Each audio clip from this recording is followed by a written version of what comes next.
good? SnipermaskTV back with another video, and today I'm reacting to Paul George getting traded to Philadelphia, bro.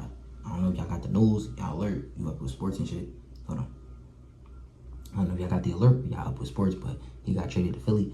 I know he was at the finals with Embiid, game like 3 or 4, you know what I'm saying? So that was like insane to see, but to know he's going out there with Philly, Tyrese Maxey.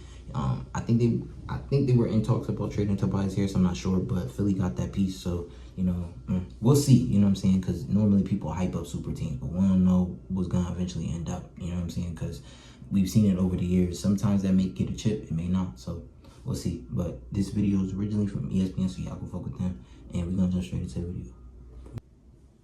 Listen, Cindy, if you can bring up A16. George, he joins a pair of stars in Philly with Joel Embiid, Tyrese Maxey. Maxey expected to extend with Philly, by the way, this summer. Philly also made other moves on day one of free agency, signing Kelly Oubre Jr., Andre Drummond, Eric Gordon, some shooting as well. So let's bring in the man who broke all the news while everybody was sleeping, and that is Adrian Wojnarowski. And Woj, what sold Paul George on leaving LA and coming to Philly? Brian, the door really opened for the Sixers when the Clippers just were not willing to go to a 4th year on a new Paul George contract in LA. You know, they wanted to do a 3-year deal comparable to what they had done with Kawhi Leonard. And that really started to open the door to Paul George leaving the Clippers. You know, they had months to negotiate, and they did negotiate between the Clippers and Paul George, but the Clippers stayed steadfast, and you know that allowed Philadelphia to stay in there until just last night when Paul George met with very late at his house in LA, met with the 76ers contingent that I'm told included Dr. J, and he committed to a 4-year, $212 million deal. I'm told that's got a player option at the end of it. And now it is Paul George, Joel Embiid, and of course Tyrese Maxey, you know, trying to take on the NBA champion Boston Celtics in the East. I'm just curious, Woj, because you look at it, the Clippers could have offered him really more money. They got a new building coming up. How close were they to keeping Paul George? Never terribly close, Brian. And, you know, this is, in the Clippers' minds, the reality of the new collective bargaining agreement, that they wanted to be able to put a team around this Clipper group of Kawhi Leonard, Paul George, that they believe would be good enough to compete for a championship. You know, they didn't want to pay Paul George, have him on the books at 37, 38 years old, you know, for $55, $58 million. And there are lots of hard choices a lot of teams are going to have to make in the NBA, especially with older players. But Philly, listen, to tie the money up they are now in the 3 players, Paul George, Joel Embiid, and then Tyrese Maxey, you know, you're going to be very limited around them in what you could do. But the Sixers had been chasing this max slot, trying to find a 3rd star to go with for Joel Embiid, and sold him on patience to get to this year. He's got a co-star in Tyrese Maxey, and that they were going to be big game hunting this summer. And again, the door opened for Philly when the Clippers just had restraint on how far they were willing to go with Paul George. Well, if they were big game hunting, they certainly caught the biggest catch in PG. All right, let's bring in the rest of the NBA guys here. And Wendy, what more can you add on what this means for free agency here going forward? Well, this was basically the two sides needed each other, and it worked out because there was really only one true max player on the market for Philly to go after. When they had spent a lot of time clearing this space, going back to the James Harden trade at the beginning of last season, they needed to fill that max hole, and that George was the #1 target. When it came down to it, when the Clippers couldn't figure out a trade with the Warriors and the other teams that had cap space, like already had sort of dedicated it elsewhere, there was really only one place for Paul George to cleanly sign a straight max contract, and that was Philly. And it turns out that fit between the two sides is pretty good. You look at Tyrese Maxey and Joel Embiid, they need that wing two-way defender to compete in the Eastern Conference. and Paul George fits perfectly.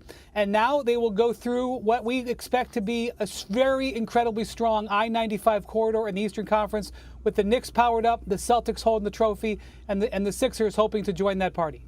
Yeah, it's been a long time since you have the Celtics that are good, the Knicks that are good, and now the Sixers that are good. Give me your reaction to Paul George to the Sixers. Yeah, I'm with Wendy, though. The Northeast is back when it comes to the NBA, but 29 other teams, to me, shouldn't have done this deal. But there's one team in the league that needed to and should have. It's the right thing for the Sixers to do, because to give a full 4-year max to a guy who's 34 years old, for a lot of teams in the league, doesn't make sense. In fact, the Knicks did have an opportunity to do this last year and decided against it. But for Paul George and the Sixers, it's perfect. Why? Joel Embiid's 30. There's not going to be a lot of tread left on the tire in the next 3 to 4 years when you consider Joel Embiid has had a hard time just getting through a full season staying healthy.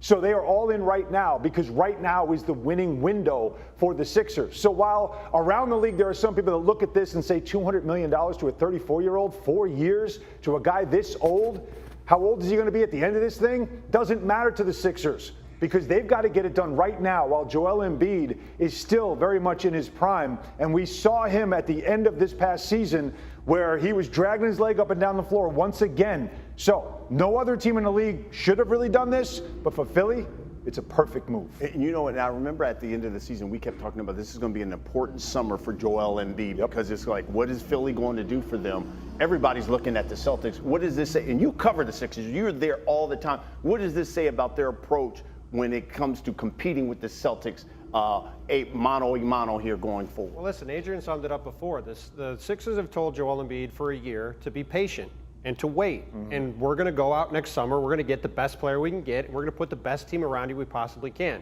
The Sixers now have the best big three in the NBA. It's really not close. With the 3 guys they have now, all of whom were all-stars last year, you got a lead guard in Maxey, you got an elite two-way wing in Embiid, or in Paul George. You got maybe the most dominant big in the league in Joel Embiid. They fit together perfectly. They complement each other in every way on the court. They're versatile. Paul George is an elite shooter. You have 2 elite shooters now, given spacing around Embiid. They can go out and get any kind of role players that can fit alongside them. They're versatile in a lot of ways.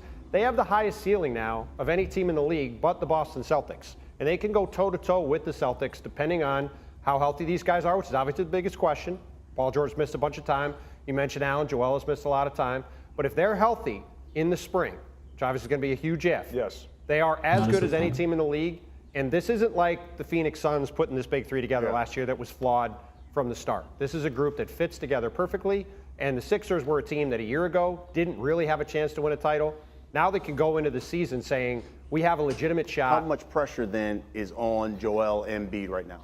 Daryl Morey has rendered Joel Embiid excuseless now. Somebody very smart said to me before this show, and it is actually the exact thing here. Because while this is about adding a guy like Paul George, this is still about Joel Embiid and maximizing whatever you can out of him, because when you consider him against, let's just look at the East. He's the one player that no one has an answer for. He's unguardable. The Knicks don't have anybody that can really guard him. They have Mitchell Robinson, but there's a health issue there with him. He has guarded him well, but still, it's Joel Embiid. You guard him well, he still gets 30 and 15. The Celtics don't have anybody to guard him. Kristaps Porzingis is already going to miss half the season with his injury, but even still, when he's healthy, Joel Embiid gets what he wants. In the whole league, Nikola Jokic, you know what Embiid does against him? We see the numbers. He owns that matchup as well. So he's the one unguardable piece that they have in this whole thing. It's dragging him to the finish line that they've got to do. And I'll say this, if I'm the Sixers, and I know it's not going to happen, there's no way in hell he should play in the Olympics. Not after coming off an injury at the end of the season, not after what this organization has just done for you by adding this extra star, this extra piece. He should not play in the Olympics. He should get himself completely healthy and ready for this season, because this window is open, but it's a very short window. And they've got to go for it right now. That's interesting, Wendy. He talks about this window. How big of a window is it for Paul George and Joel Embiid to get it done with this move? It's very hard to say, because so much of it is dependent on the health of both Paul George and Joel Embiid, because these are 2 guys who have had injury problems in the past. What I will say is Paul George is coming off of absolutely spectacular season. He played 74 games for the Clippers. He really dedicated himself to improving his body and getting in his best shape as possible and putting together a great year last year. He never shot the ball better than last year, was dynamic all over the place, and had, the Clippers had this absolutely glorious 60 days last year where they were the best team in the NBA, and, that's what the Sixers are hoping for. But the Sixers' window to win, whether it was 3 years ago or 3 years from now, will always be dictated by how healthy Joel Embiid is in April and May. They haven't been able to get that, but now if they get that, they'll have supporting pieces that make anything possible. Woj, of course, you broke this big story. I got to give you the final word. Give us a final word on all this. It's going to be really interesting for Paul George. He started his career in the Eastern Conference in Indiana, going up against the Miami Heat, the New York Knicks of Carmelo Anthony, and now he comes back east to Philadelphia, maybe a little bit out of his comfort zone. He thought he was going back to LA for the rest of his career with the Clippers, but now, for Paul George, could be his best chance at being part of a championship team. Yeah.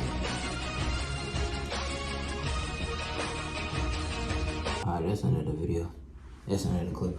But nah, they have some valid points though. Definitely, I think Embiid should sit out this all season. Feel me? Just training, just hoop. Feel me? Get your body right, get your mental right. Cause they got pieces around Tyrese Maxey, Kelly Oubre, Andre Drummond coming off the bench. They got pieces around it. So they definitely gonna contend next season. Feel me? Cause everybody said Boston Chip was weak because everybody was injured, which true. Cause a lot of them were injured. Let's not even. We're not gonna stay here and be yes, they was. You feel me? And it was every round until the finals. Everybody was healthy, but the Mavs didn't have enough pieces to beat the Celtics. You know what I'm saying? But yeah, this seems like it's gonna be a squad, good, interesting season. And all you niggas that be cheesing on 2K, fuck you niggas. I'm telling you now. You know what I'm saying? I know niggas is gonna play these niggas and cheese, just run 5 out. Oh my gosh. But I'm gonna do that shit too. I don't give a fuck.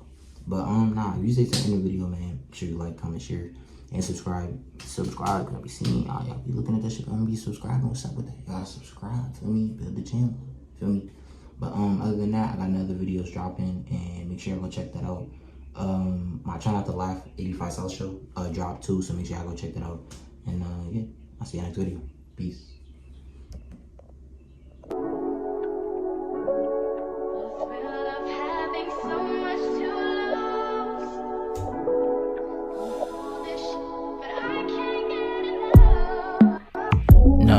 Should've never hit your phone. Shit, you got me on my zone. Wait, that's how I feel whenever I'm alone. I still got questions like why you leave me alone. I know sometimes I be aggressive with my tone. It's never about what they say, it's about what it's shown. I'm rolling with my stick, but they out here throwing stones. But fuck it, it's just some NPCs and a couple clones.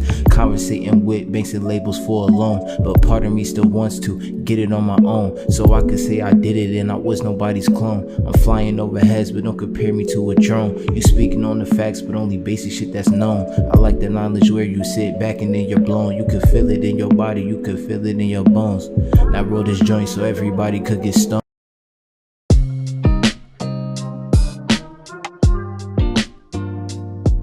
Like a